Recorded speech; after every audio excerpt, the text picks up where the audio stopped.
All right, Coach, coming off a quarterfinal win over Providence. Amazing last game to have at Toscano. Now you guys are headed to the TD Garden for a matchup in the 4 o'clock game against Boston University. Just want to get your thoughts as you head back up to the Garden and this matchup against BU. Yeah, well, we're certainly excited to be going back to the Garden. We've only had two players who have been there in Hudson and John, but we've got a group in there that's really looking forward to competing for the Lamarillo Cup. We know we've got a great challenge in front of us with Boston University. Since Yegorov's come in, he certainly has stabilized their goaltending. They have a freshman defenseman in Cole Hudson who's got 40 points and most likely is the rookie of the year, I would think, in our league. You have two 20-goal scorers up top, so there's not a lot of holes in the Terriers, that's for sure. So we'll have to play extremely well on Thursday to advance to the final game. Awesome. All right, we'll open up for questions. If you guys just use the React, we'll get to you. Dom, you want to start us off? Yeah, Kath, how are you? Good, Dom. I apologize. I know I owe you a phone call. No. This will do. I All right. didn't want to make you chew your cabbage twice, so this will do. Old baseball phrase. Um, I know we've talked a lot about Huddy all year, and rightfully so. But it kind of his running mate, John Spetz, as you mentioned, a veteran of this tournament. Can you talk about what he's meant to the team? Maybe some of it's behind the scenes because the stat line is different for him. But what has he meant to this group, and particularly in terms of establishing the culture that I know he and Huddy wanted to establish back in the summer? Yeah, and first of all, I think that was the main thing. When he and Huddy decided to come back, I thought that was certainly a big step forward for us as far as this year was concerned. That being said, Dom, more specifically to John, we had four new defensemen coming in. Tom Messinio, of the six that are playing right now, was the only returner. And I think he's been like a second coach on the ice for them. He's really understands the way we want to play. He is always trying to help them out and teach them the little nuances that he's learned over the years that help within our system. And he's been a sounding board for them when they get frustrated. And that happens throughout a season. So I can't, it's really hard to put into words how important he's been to our program. Not just this year, but throughout his 5 years here. Thanks, Mike. Dan, go ahead. How is Hudson doing after getting hurt last game? Yeah, he's still, you know, I think he's going to be a game time decision. He's getting better every day, but, we'll see. I don't have a definitive answer on him right now. Then I know he played most of the rest of the game, but is Caden all right? He's Caden all right? He's fine. Yeah. Not that you guys don't roll lines or you're not willing to play all four, but this year that top line's really separated itself in terms of points and production, which is a little unusual for your team. Usually you're pretty balanced 1 through 4, but just what's it like to have a line that you can put out there and there's a pretty good chance that they're gonna be able to put the puck in the net? Yeah, I mean, it's great to have a line with that much skill on it. But, that being said, I think Whitcomb's line, if you look in the second half of the year, I don't know what they have for goals, but they're 20, probably mid 20s, Tattle has 17 goals. Percival has 9. So that line almost has 30 goals.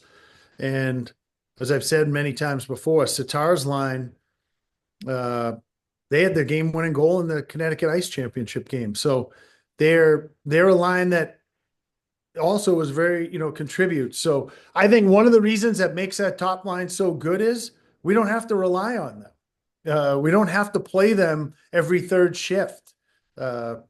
Or, we don't feel like we can score. I think when they're getting on the ice, a lot of times they're rested and they're ready to go. And then their talent, their hard work and their skill takes over.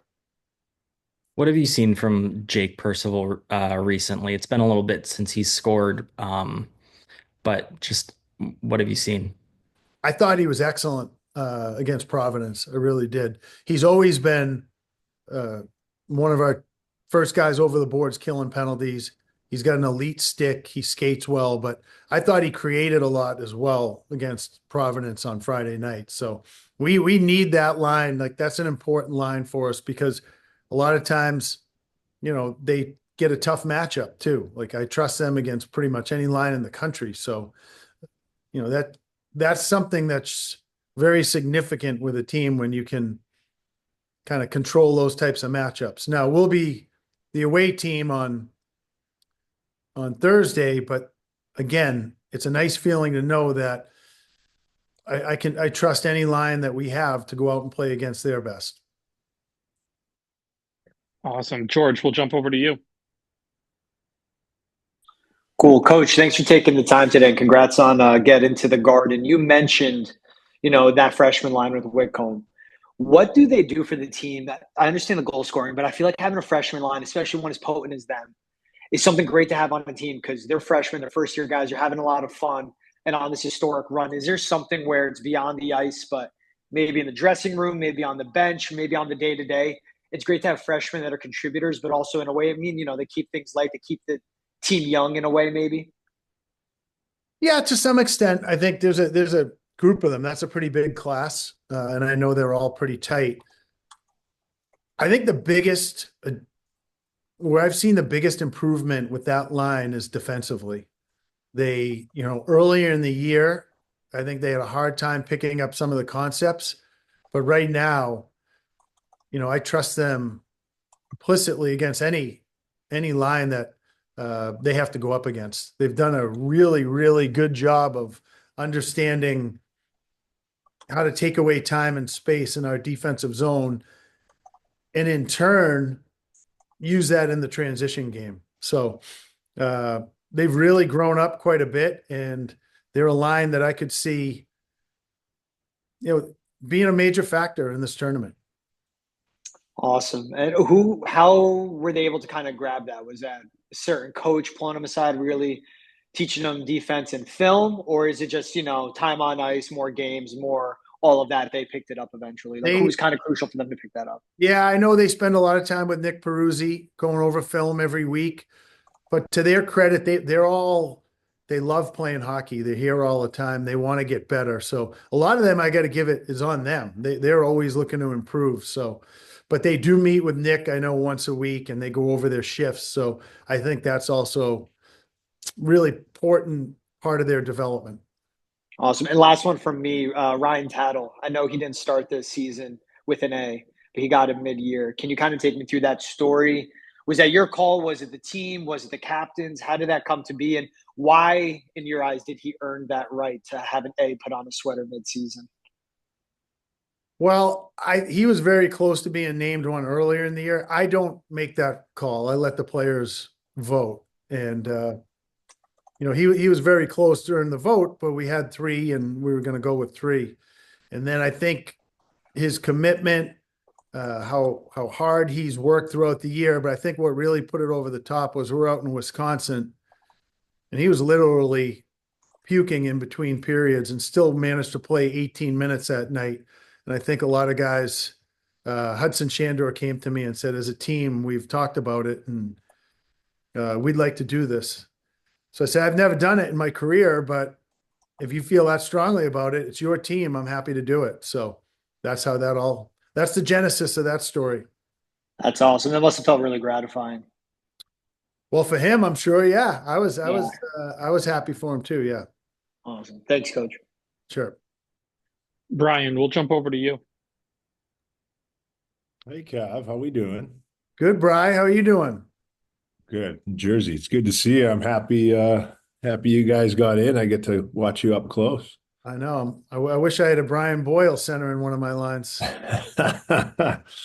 Yeah. Thank you. My question's kind of more just for you and your approach as a coach of a program. You've been there a long time, done a great job, but it might be a little long-winded, so bear with me, but the college landscape in all the sports has changed, and it's crazy.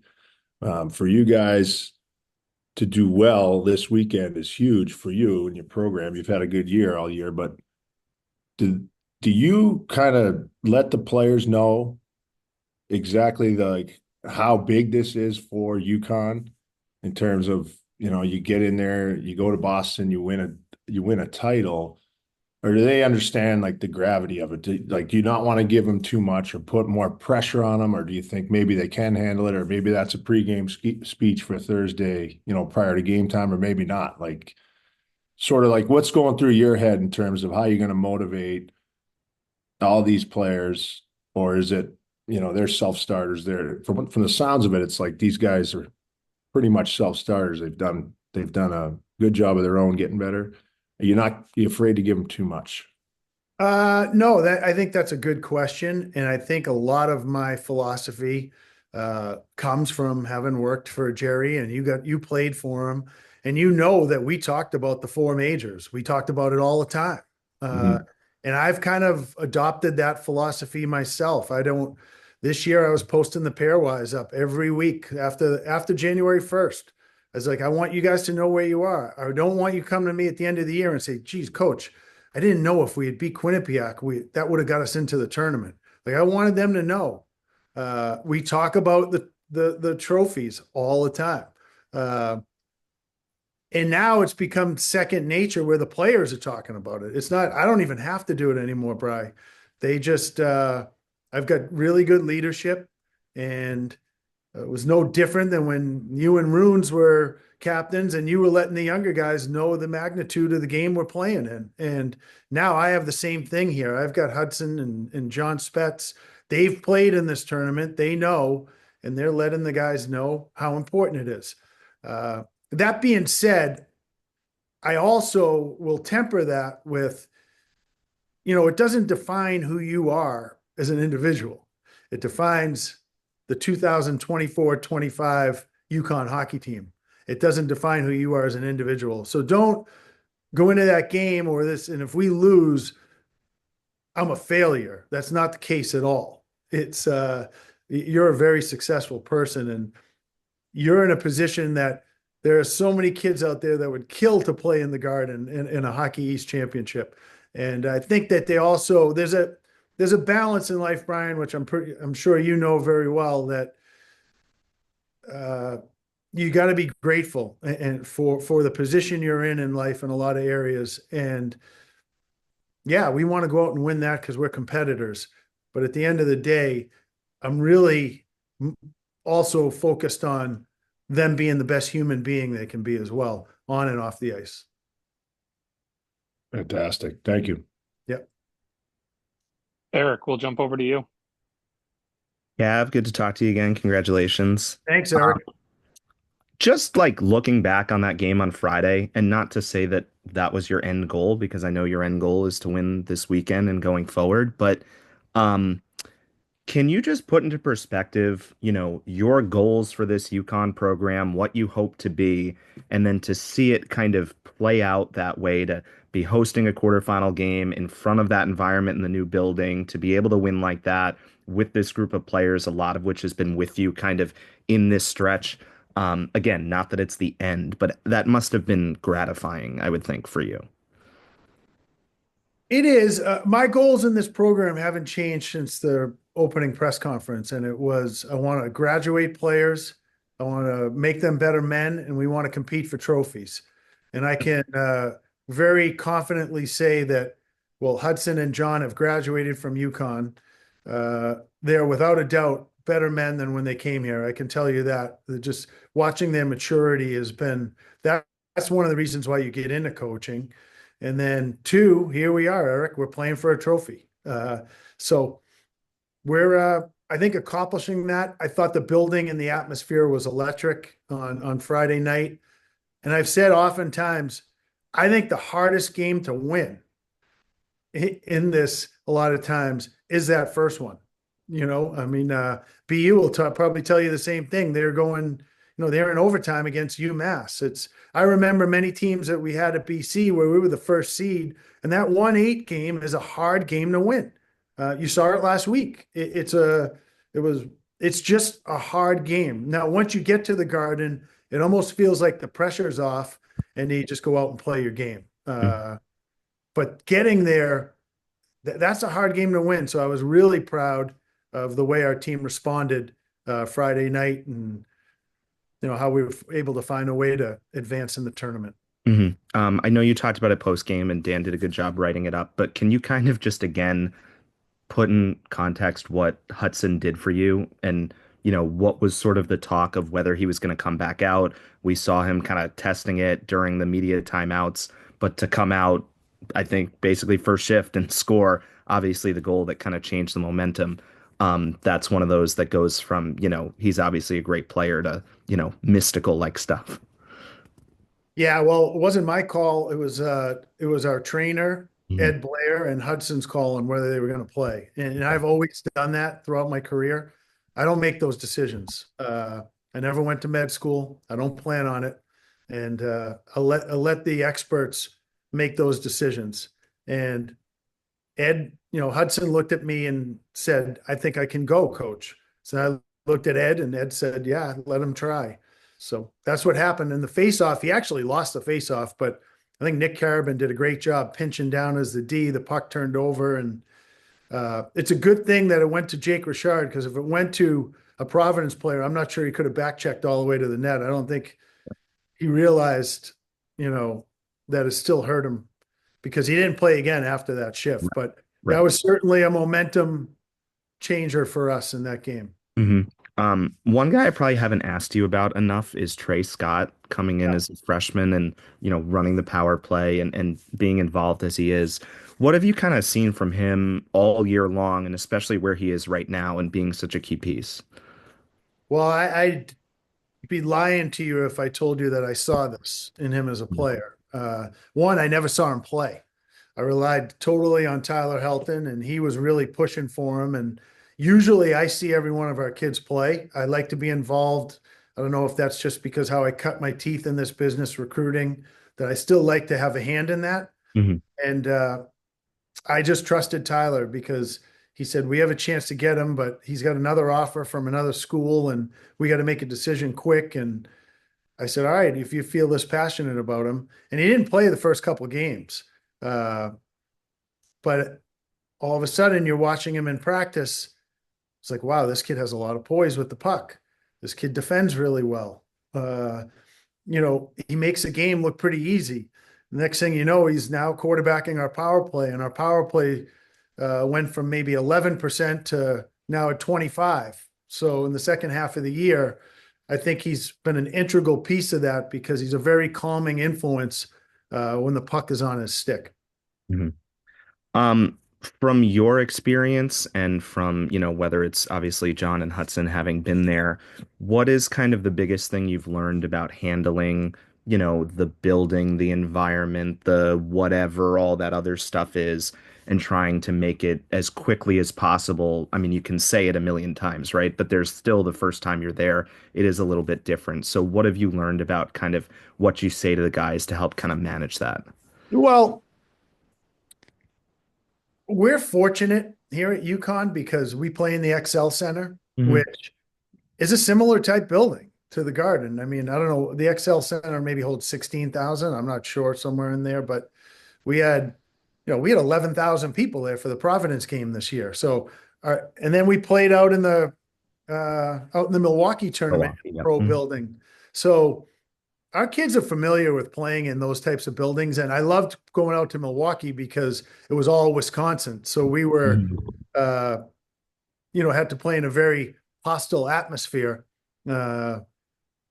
Similar to the one, Brian, you played in the national championship game out there. It was, so I think those experiences though are good for your team, because when they get to the Garden, when that puck's dropped, a rink is a rink, and it's just that's how it's the boys are gonna play hockey, whether it's, you know, these guys have played in the Freitas, the old Freitas, and they've played in the Garden, that they'll adapt pretty quickly. Mhm.